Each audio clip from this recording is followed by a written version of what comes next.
When Copernicus invented heliocentric theory, there was considerable pushback from the church. He avoided punishment with a caveat.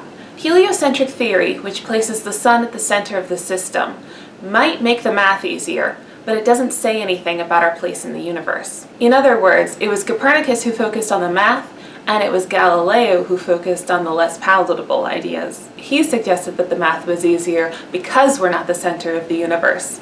So the church killed him. I tell this story to illustrate that unpopular ideas aren't necessarily wrong. Nowadays, just about everyone agrees that the Earth is a ball that revolves around the sun. After 400 years of developing heliocentric theory and gathering evidence, it's not just accepted scientific theory, it's culturally accepted too. For example, a high-definition picture of our solar system looks really cool, but it's not revolutionary because it's adding evidence to the scientific theory that we currently use.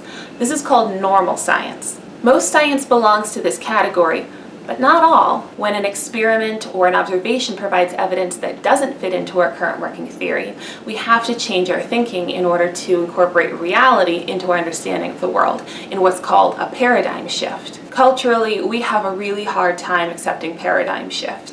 The second reason I bring up heliocentric theory is to illustrate that cultural beliefs tend to gravitate towards the truth. Would it be nice if we were the center of the universe? Well, sure, but we don't need to be, as evidenced by the fact that people aren't that upset about it anymore. In fact, a lot of people think astronomy, as we know it now, is pretty cool for what it is. In the modern day, there are several fields that are undergoing paradigm shifts that are going to take some getting used to. Gender theory has undergone incredible shifts in the last century, first among scholars and then in politics and popular culture. The conventional wisdom goes, men and women are fundamentally different, have different strengths, and fulfill different roles. I can see why various groups would find this comforting. Patriarchal men like that it affirms their place at the top.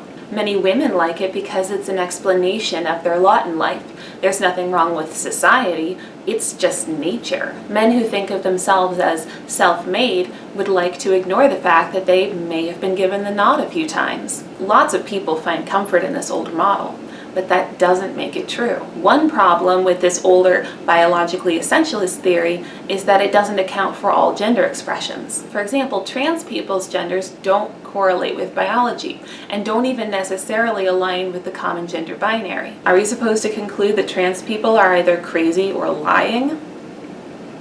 All of them? Why would millions of people put together a coordinated effort to lie to academia and the government while taking hormones and having surgeries to permanently alter their bodies? A lot of good scientists have decided to study these data and have worked to shift the paradigm. Now, cultural shifts are slow, in part because they rely on non-experts accepting new scientific findings on topics that they mostly understand through intuition. Over a long enough timeline, knowledge spreads. And in 200 years, we'll look back at biological essentialism in the same way that we look at geocentric theory now. The problem is that we have people alive today who don't have 200 years for their lives to improve. We're used to democracy being the default best approach to making decisions at a societal level. But in situations like these, where popular consciousness hasn't caught up with scientific thinking, it's more rational to adopt a technocratic approach, in which decisions are made by subject experts. These include academics who study gender theory, medical professionals who provide gender-affirming care, and those who are most impacted by our current gender paradigm, namely trans people. Why should majority rule when the worldview of the majority doesn't even allow for the existence of the minority?